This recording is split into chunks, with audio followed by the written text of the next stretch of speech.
那我们下一个呢，要邀请的是 Puffer 的创始人 Amir。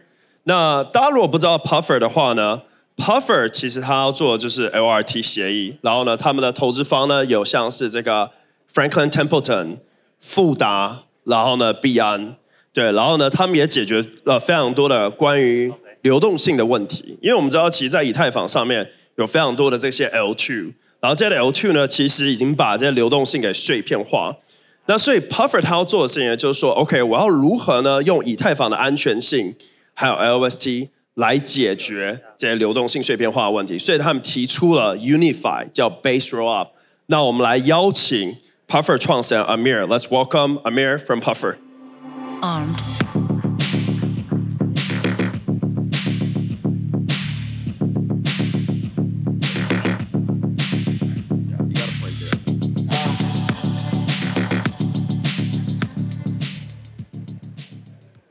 Hi, everyone.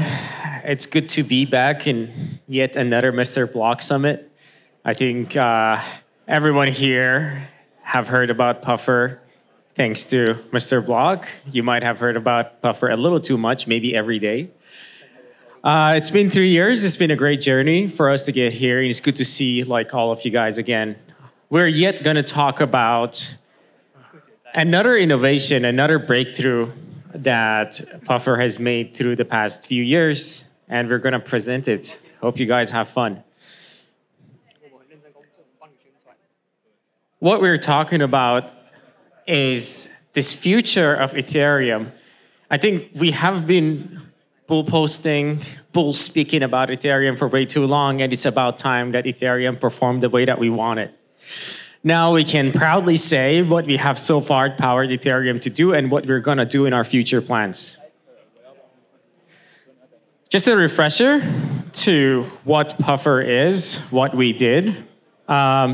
If there is a Guinness records in the TVL race, we're the only protocol that have reached $1 billion worth of deposits in 16 days after launch.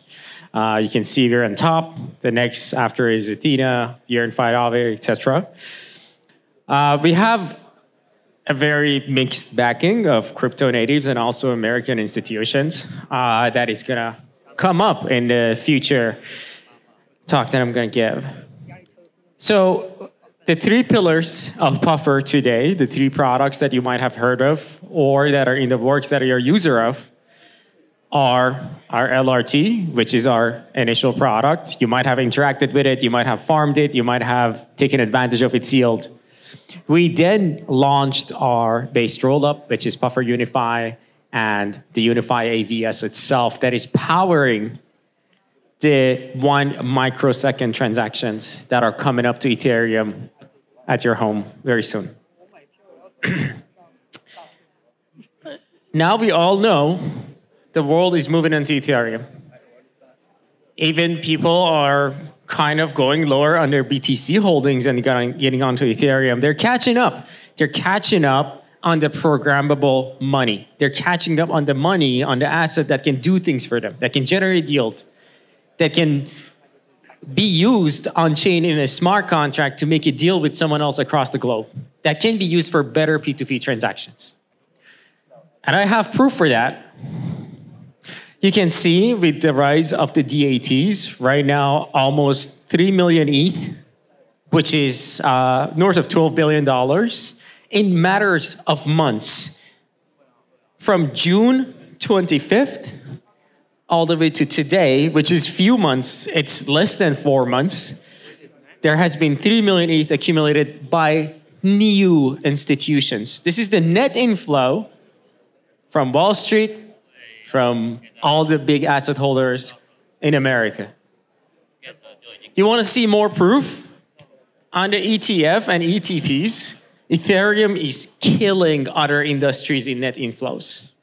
This is way beyond something that you have ever imagined, anyone have ever imagined, because ETH was really struggling for the longest time. But it's happening. It's finally happening. People are realizing the values of decentralization. People are realizing the value of programmability and also liveness. That's why they're moving to Ethereum. I also call this the Great Reshuffling. The people who were hurt by ETH, the people who held ETH for way too long and it didn't perform well, are trying to exit their positions. Or if they had insane leverage going on, they need to now get out. They need to pay off that debt. So we see that Ethereum exit queue is almost equal to Ethereum entry queue. The ETH that is changing hands, going from hodler to the institution. The institutions are eating up all the ETH. They're accumulating all of it back.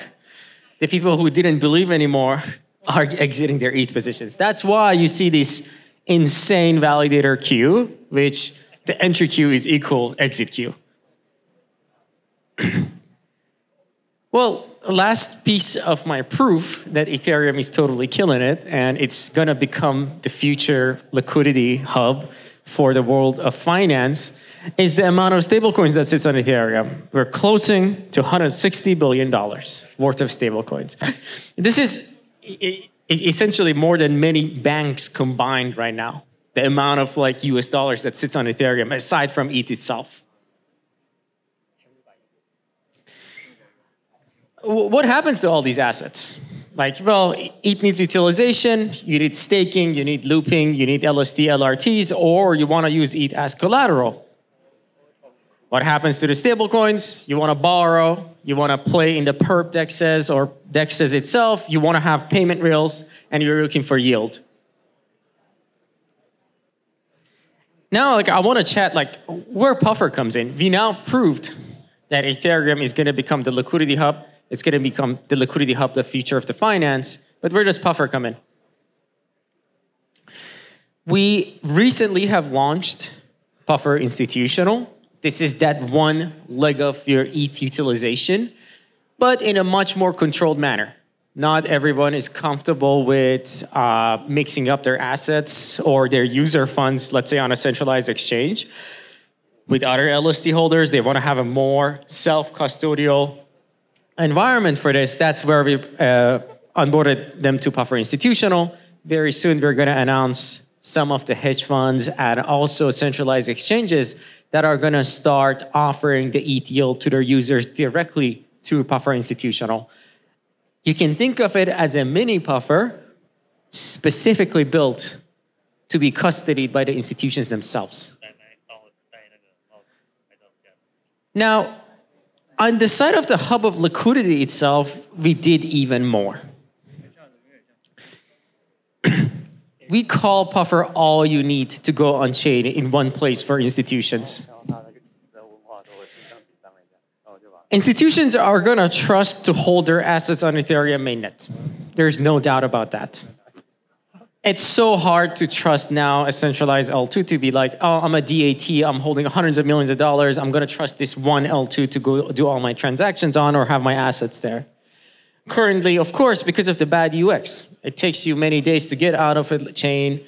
It's its own secluded community, its own secluded user, so you don't want to limit yourself to that.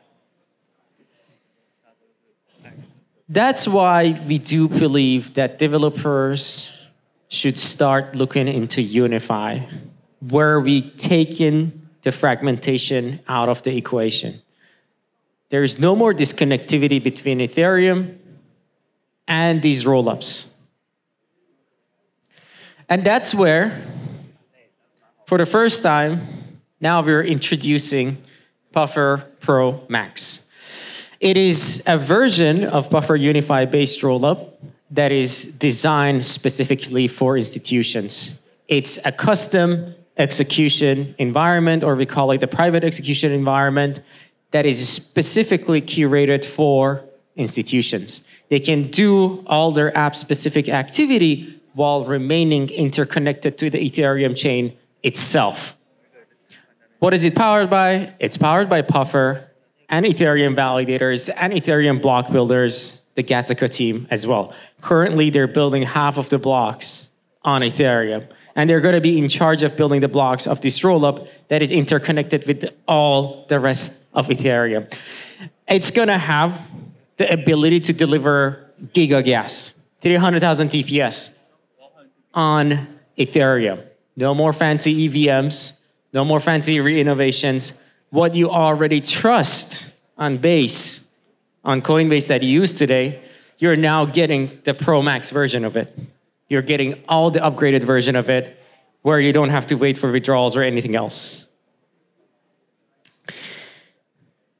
And that's not the end for Puffer. If you or anybody else utilizes Unify, you're going to be interconnected with every other institutions that also uses Pro Max. This means that Unify is going to be the bridge that unifies the entire liquidity and utilization across the entirety of Ethereum. Thank you for coming to the talk today.